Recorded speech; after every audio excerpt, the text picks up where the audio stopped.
E aí galera do Enem, a gente está de volta aqui para fazer um comentário sobre algum dos temas que possivelmente podem cair no Enem desse ano. Bom, e um dos temas que é muito provável que caia esse ano, que é um assunto muito em voga, é o tema endemia. Você sabe o que é endemia? É sobre isso que a gente vai conversar depois da vinheta.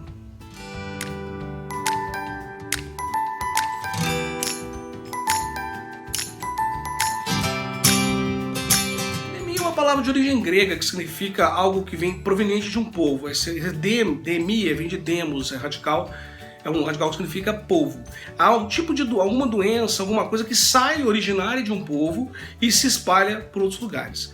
É sobre isso mesmo. Nós estamos falando sobre H1N1, gripe aviária, gripe suína e a própria Zika, a dengue, que são doenças que saíram de um local e se espalharam pelo mundo.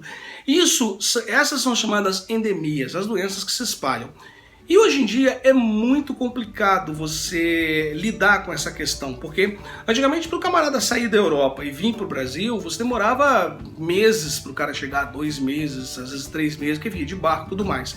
Ao advento dos aviões, você passou a ter uma mobilidade muito mais rápida. As pessoas hoje, em menos de 24 horas, às vezes em 24 horas, o cara está aqui, ele está em Tóquio.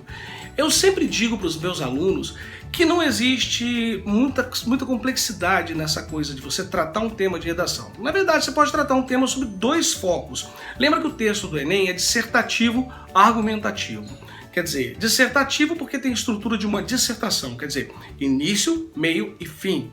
Apresentação, desenvolvimento e conclusão. E é chamado de argumentativo porque eles querem que você tenha argumentos para você sustentar a ideia que você está trabalhando. Ah, entendi. E aí entra a questão, trabalhar com argumentos. Bom, vamos começar a discutir a questão do argumento. Como que eu vou selecionar isso? Primeiro, você seleciona o tipo de tema.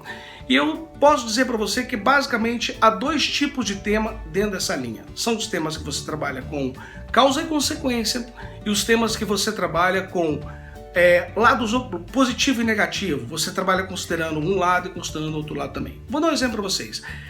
Se eu falo, por exemplo, um tema como aborto, que é um tema altamente polêmico, mas há de se considerar que existem argumentos pró e argumentos contra. Esse é o tipo de tema que você, por uma natureza, por questão de bom senso, você vai ter que trabalhar essa questão de o lado positivo e o lado negativo. Já um tema como endemia, que é o nosso tema aqui, que nós vamos tratar, ele, sinceramente, não tem lado positivo. Existe o lado positivo de ter doença, o lado negativo de ter doença, eles não fazem o menor sentido. Então, na verdade, ele é um tema que vai ter que ser tratado no sentido de causa e consequência. E vamos ver como é que a gente vai trabalhar esse tema, quais os argumentos que são razoáveis para se desenvolver esse tema, sem cometer nenhuma daquelas falhas que pode levar você a zerar uma redação. Pois é, qual é a causa das endemias? A causa das endemias, não dá para botar a culpa num povo, uma culpa não. Doenças sempre existiram e elas existem pelo mundo inteiro. Elas existem no Brasil, elas existem na África, elas existem na Ásia, elas existem na Europa. O que acontece é que muitas vezes essas doenças ficavam nos locais. Hoje não, como nós falamos, elas viajam o mundo numa velocidade muito grande e o camarada passa a ser infectado por uma doença que era da América, lá no Japão, em questão de 24 horas. As doenças nos locais sempre existiram. O que a gente está discutindo aqui é a velocidade com que elas se espalham pelo mundo e elas se tornam um problema de ordem mundial. Essa é a causa. Doenças sempre existiram e a velocidade de transporte pelo mundo é a responsável por fazer que essas doenças se espalhem com muita rapidez. Mesmo que alguém discuta, fale não, porque tem como ter um controle da doença no local. Tem como ter um controle no local, mas muitas dessas doenças elas se espalham com uma velocidade maior do que as ações governamentais em função desse controle. É o caso da dengue no Brasil, que é uma coisa que eu acho que há uns 20 anos mais ou menos fala-se de um controle de dengue e é uma coisa que ainda está bem precária. Até porque passa por fatores de mudanças culturais, da maneira como as pessoas veem a questão e como elas se comportam com relação à doença. E a consequência disso? Bom, a consequência disso é algo de devastador, terrível. Porque você imagina, Uma doença sai de um continente, vai para outro continente. Naquele continente, às vezes, muitas vezes, se gerou anticorpos que as pessoas já lidam, o organismo já lida melhor com elas. Agora vai para um continente onde não tem. É desastroso, o problema é sério. Ela assume proporções de danos muito maiores. Uma vez eu li um livro que contava que morreu muito mais índio na América Espanhola e na América Portuguesa contaminado por doenças dos portugueses e espanhóis do que provavelmente pela força das armas. E isso é mais ou menos o que está sendo colocado. As pessoas acabam morrendo por conta dessas doenças. E aí a coisa assume proporções muito fora do controle. Isso você imagina uma doença chegando em países que são bem alimentados, de primeiro mundo e tudo mais.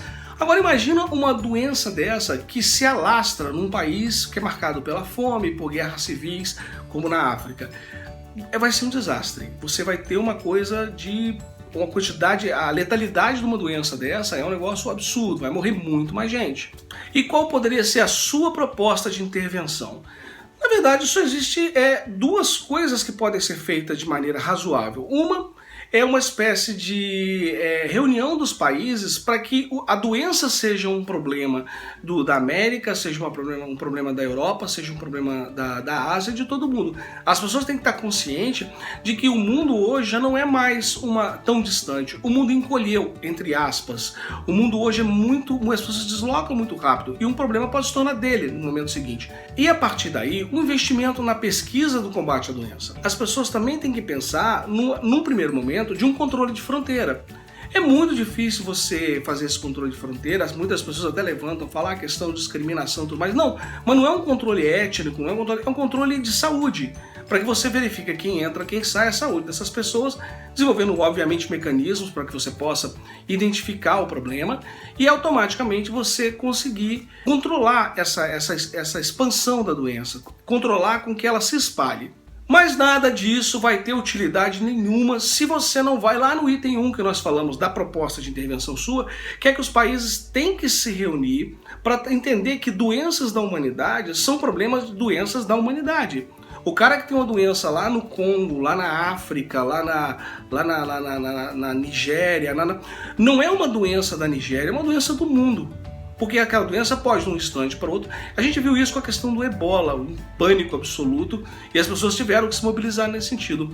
Doença de um país pobre, de um país que vive numa situação de miséria, é a doença do mundo todo. Então por isso que é muito importante. Não adianta controlar a fronteira se você não tem uma reunião dos países com a finalidade de combater aquela doença. Enquanto continuar achando que doença de país pobre é doença de país pobre, nós vamos ter problemas com essas endemias. E a questão é essa. Resumindo, você vai colocar a questão de que a causa é o fato de que as doenças estão se espalhando com muito mais rapidez pela questão da mobilidade do ser humano hoje no mundo. E como consequência disso, você passa a ter uma doença de um país, ela passa a ser uma doença de vários países em pouquíssimo tempo. E a melhor intervenção que você pode fazer num caso desse é considerar que não existe saída de uma situação como essa se não houver uma reunião dos países entendendo que a doença é de todo mundo e ao mesmo tempo não houver um controle de fronteira.